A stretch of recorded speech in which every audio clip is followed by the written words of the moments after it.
Happy Friday, everyone, and welcome to my live today. Coming to you live from New York. It is so hot, and I think it's hot everywhere across the country.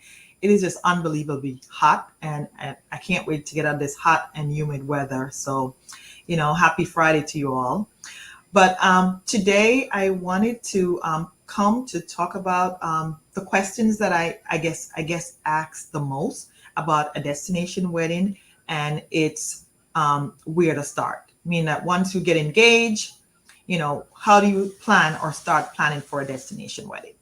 But let me introduce myself first. I'm Sandra Morris. I am the owner of Event Trail Travel, and I specialize in helping busy couple plan their destination wedding in the Caribbean or Mexico. And that's really my jam. That's where I focus on when I'm planning destination wedding because to me, those are the ideal location I would like to offer my clients if they're looking to plan a wedding. So anywhere in the Caribbean, whether it's Mexico, Dominican Republic, Jamaica. Those are the three real popular destinations for wedding. But Costa Rica, Antigua, St. Lucia, Barbados, Bahamas, those are other locations that can be chosen if you're looking to have a destination wedding. So for me, I focus mostly on the Caribbean and all-inclusive resorts. So if that's something you're looking into, that is what I do. I don't really do Europe and because it's too much. So for me, I like to be an expert in the areas that I think I can add more value to the client. So I actually did my destination wedding about 7 years ago in Jamaica. The good thing is I was born in Jamaica, so not that it made it easier. It was just it was an easy choice for me to pick that destination when I was doing my destination wedding. So, before we get started, let me just say something.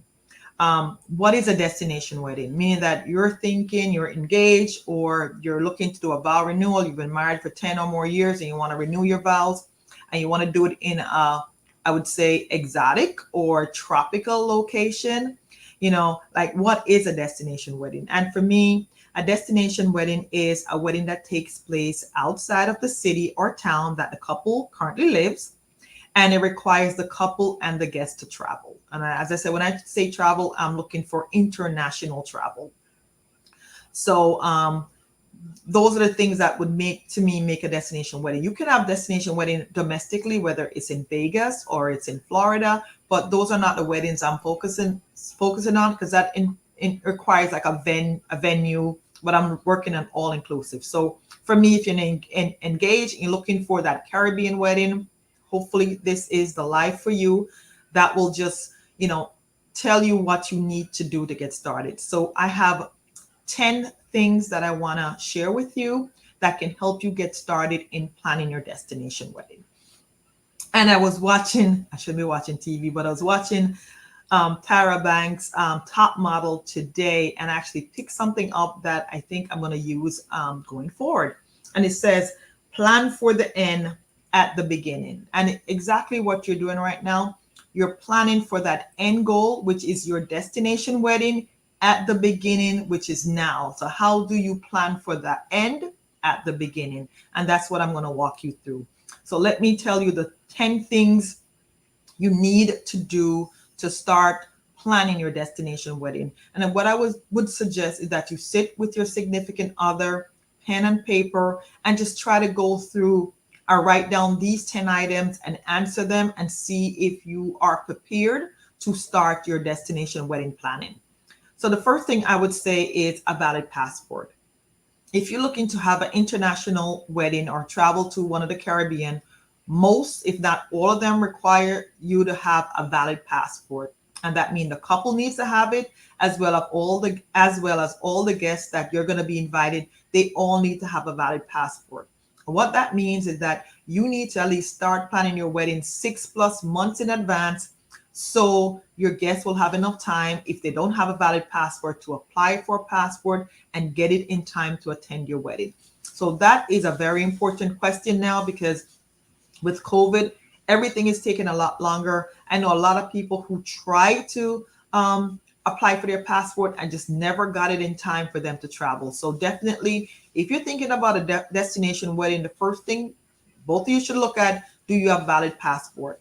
Unless you're looking to do a wedding in Puerto Rico, the U.S. Virgin Island, or those countries or states that don't require you to have a passport. Those are the only place that right now, or Hawaii doesn't require for you to have a passport. So if you're thinking of those destinations, then a valid passport is not required. Just make sure that you can get a passport. You have nothing that will prevent you from getting a passport. So that's the number one thing. If you're doing a destination wedding, is if you don't have a passport, you need to get one to travel to Mexico, to travel to DR, to Jamaica, any one of the islands. You need a valid passport.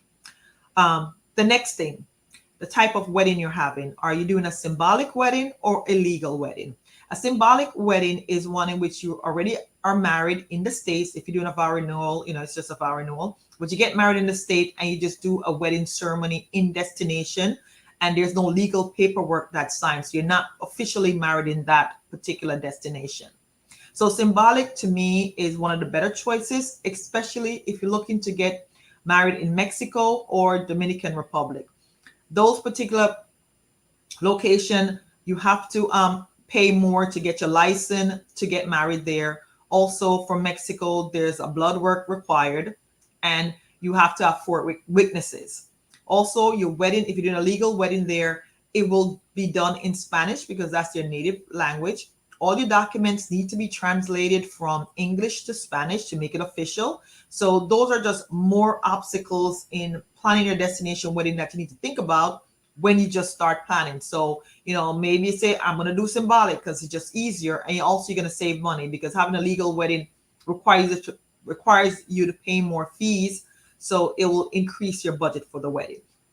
So, what type of wedding do you have? I would say answer that question and then you can move on to the next thing.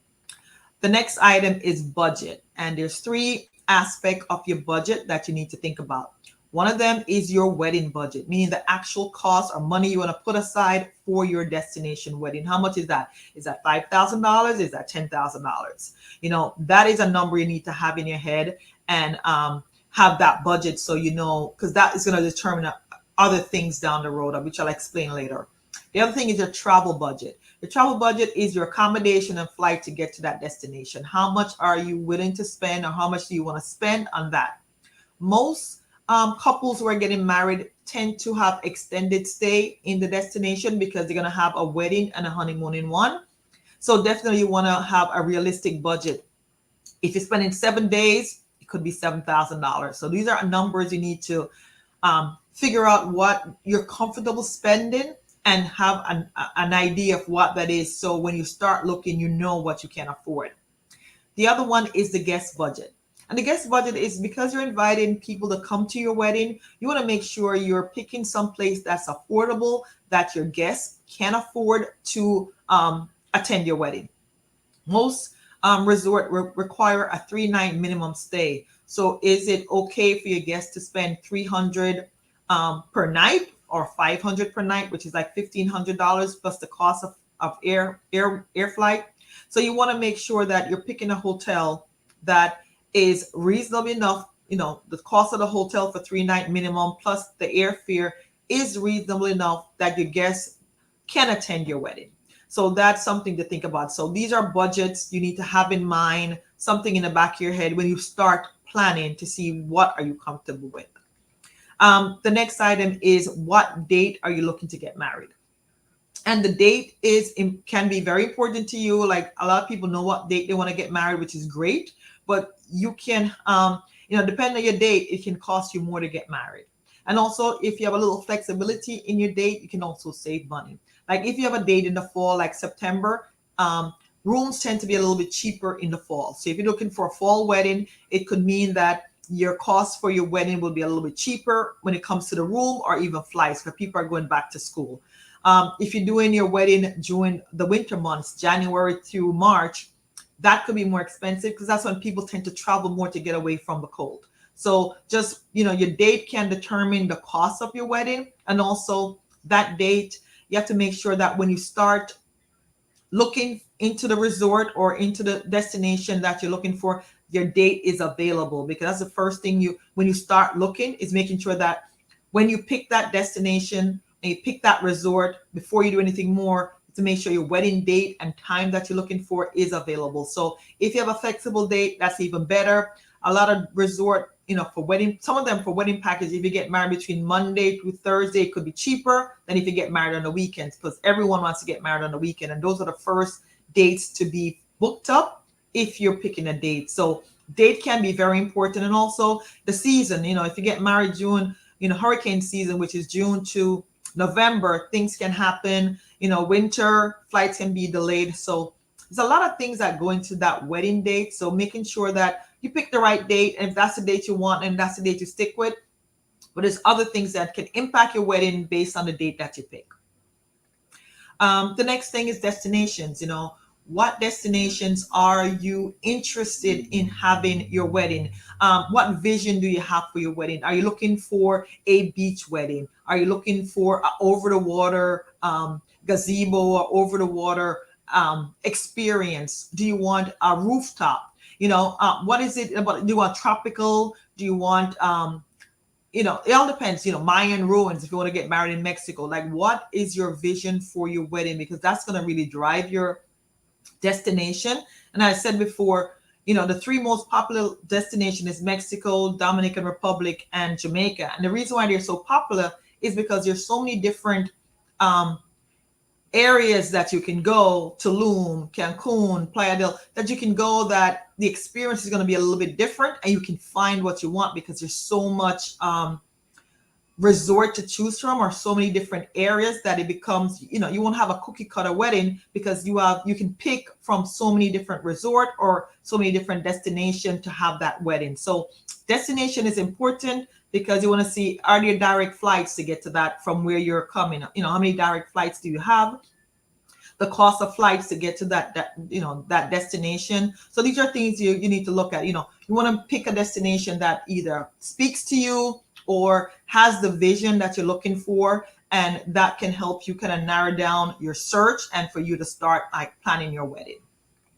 The other thing I would say is a number of guests. How many people are you looking to invite to your wedding? Because the more people you invite, the more it can cost you on your wedding package. Most packages start at 20 people and it goes up depending on how many people you're inviting. So definitely that's going to impact your budget. And based on the number of guests you're inviting, it's just how to control the guests, how to get their RSVP, how to let them know what's going on. So the number of guests you invite will determine your wedding budget and how much money you have to spend. There's some resort that the more people you bring, the more perks you get. So there's a lot of benefit if you know what you're looking for that you can get if you're having a big wedding. Like some resort, if you have over 60 or 75 guests coming, you get free events, whether it's a free cocktail hour, a free reception. All you pay for is the add-ons like videography, photography, DJ. So you're not paying for each person at the reception. You're more paying for the extras you want to enhance your wedding experience. So definitely a number of guests you're having. The next thing I would say is with your guests, what type of guests are they going to be? Is it going to be an adult only affair or a children, a family function? Meaning that will determine what resorts you can look at, because a lot of resorts are adults only or family resorts. So this can really help you look for the resort that fit the type of guests that you're going to have. So also when you look at a number of guests, definitely, you want to give them enough time to be able to attend your wedding. So definitely you want to try to book your wedding at least 6+ months in advance, so you can give your guests enough time to see if they can afford to come to your wedding and for them to actually be there with you. Resorts. As I said, I really focus on all-inclusive because I think it gives you more bang for your buck. Also, it's easier on your guests, meaning that it's a package deal that they get that includes the hotel, the food, the drinks, the entertainment. So they kind of know what it's going to cost them to come to your wedding. It's that plus the air. They don't really have to spend anything more if they don't want to. But when it's not an all-inclusive, then they have to pay for the hotel, and every day they got to worry about, what I'm going to eat today, where I'm going to go. So all-inclusive just makes it much easier for you to have a group function in the resort. So For the most part, your guests can leave their wallet behind because everything is included. I like all inclusive because it does come with a lot of perks for the couple, whether it's depending on how many rooms they book. They could have free rooms, they could have room upgrades, they could have monies towards their flight.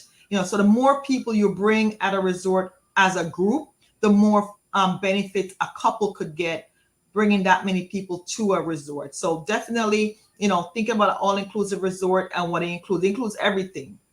The room, the entertainment, the food, everything is there. So you don't have to worry about, entertaining your guests. So that's definitely a plus when you're looking at an all-inclusive resort.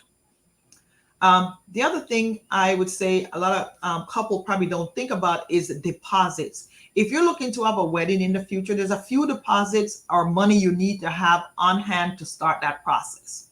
The first deposit you need to have would be the wedding deposit, meaning that when you find that resort that you want, to secure your date and time, you need to put a deposit down with the resort to hold your wedding. And also, you can pick a package then, depending on how many people, it could be a free wedding. Free wedding just includes the basic, but you need to put a deposit down, and those deposits could start from anywhere from $250 to $1,000. All depends on the resort and the package that you're getting. The other thing is room block. And what I mean by room block, if you're having over 25 guests attend your wedding, I would suggest that you get a group room block in order to secure rooms for your guests to book, for them to have that secured room. So having a room block requires the couple to put a deposit down to hold the room. It's just like you're holding the wedding, you're holding a room for your guests so they can book at their leisure, but that rate will be set and the room will be set for them. So they'll have those rooms available for them to book for your wedding. So definitely those two deposit is definitely something you have to make sure you have that money available, because once you start planning and you find a location, you got to do the wedding deposit, and then you're going to do a room block to secure your wedding. And those are monies you need to pay up front, and you need to know how much that is. So you have to do research, but those are monies you need to have in order to do that. The next thing I would say in planning your wedding is communications with your guests. Like if you're looking to have a destination wedding and you do the research, you find your destination, you find a resort that fits your vision for your wedding, you review the wedding package and it looks like this is what you want and you can afford it, then it's communicating with your guests. How do you plan to communicate that you're having a destination wedding to your guests? One of the ways I do for my couple is I create a wedding web page, or in the future, I'm probably going to be using Happy Couple, which is a wedding web page that is for the couple to communicate what they need to communicate to their guests. That would include whatever resort they're going to be having their wedding at, the information on that, how to book the rooms, and any communication on the events, when they're going to have the ceremony, when you're going to have the reception, any kind of events that the couple tend to have. So you need to have a location that you're going to, or a way to communicate to your guests that you're having a wedding. And also, how are you going to know how are they going to RSVP to your wedding? How do you know if they've booked the wedding? Because these are not something that if you're doing it by yourself, you'll be able to, unless they send you an email, you send out the invitation and they send you an email that, yeah, I've booked and this is the time I'm coming. You have to kind of keep track of all these things while still planning your wedding. So it can get very overwhelming when you're trying to do a wedding and you don't know if your guests have booked, how many guests have booked, when they're coming. So you have to have a way to control this and organize this. And for me, being a travel agent, I do the room blocks with the couple. I am the point of communications with the guests. So they come through me, I book them, and my couple knows who's booked, when they've booked, what time, when they're going to be at the resort. So I share that all that information with the couple, and they don't have to worry about doing those things. So next, once you plan a wedding, how are you going to communicate to your guests? How are you going to get RSVP? How are you going to know who's coming and who's not coming and all that? So the last thing I would share is hire a travel professional. A lot of people think, they don't need a travel agent, but I mean, a travel agent, to me, being a travel agent, I help my couples because I can, based on the vision, based on the consultation, I can match them up with the right resort that works for that vision that they have for their wedding. I can also, secure their wedding date and time. I can help them try to find the best rates for their guests. I create a wedding web page so they can communicate with all their guests. I handle all the guest booking, accommodations.